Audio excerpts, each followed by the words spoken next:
Assalamu alaikum and a very good day everyone. My name is REAN and I am from 2MAVM, and today I want to share with you about the world of aircraft leasing and how it impacts airfares on passengers. So aircraft leasing actually refers to the renting of aircrafts over a specific period of time. So it's quite similar to renting a car, but it's on a larger scale with different procedures and agreements.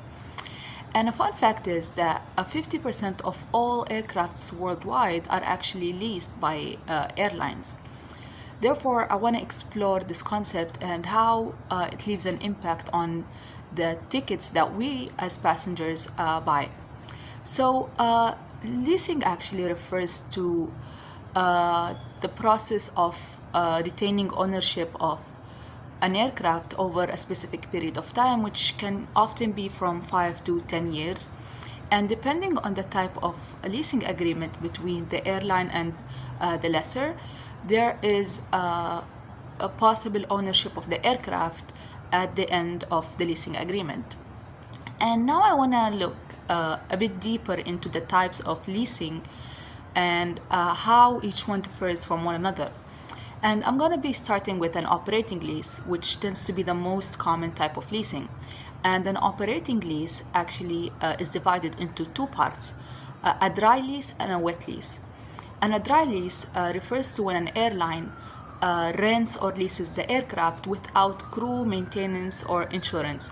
So they're going to handle all these procedures on their own. And the opposite is for a wet lease, where the aircraft is rented out with its crew and its maintenance as well as insurance. And the main difference between these two is that a dry lease is usually longer than a wet lease. Therefore, the lessor is not able to provide the crew for a long time. Also, we have a finance lease, which is quite similar to an operating lease, but with longer terms, such as the airline can benefit financially from the leasing, where they can possibly own the aircraft at the end of the lease. So this is basically like an installment payment for the aircraft, where the leasing amount will eventually total up to the cost of the aircraft, plus the profits that the leasing company will obtain.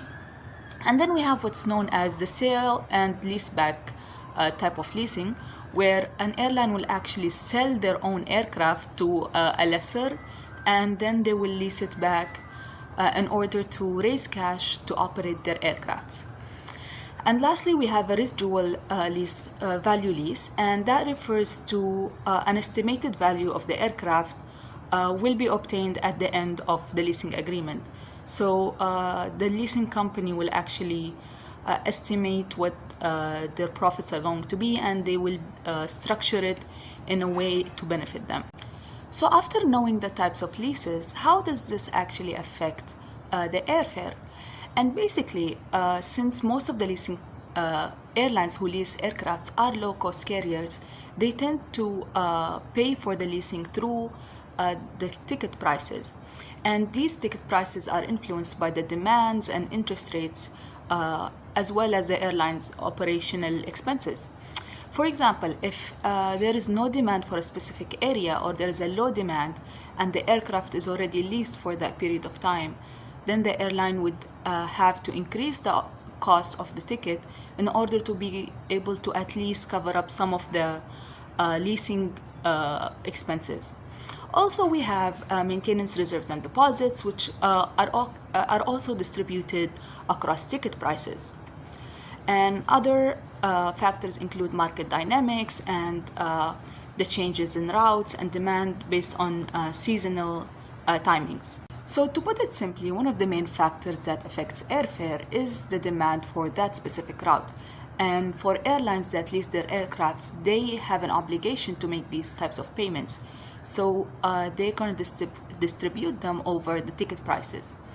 So if airlines are not able to cover up these costs, why would they rent or lease aircrafts?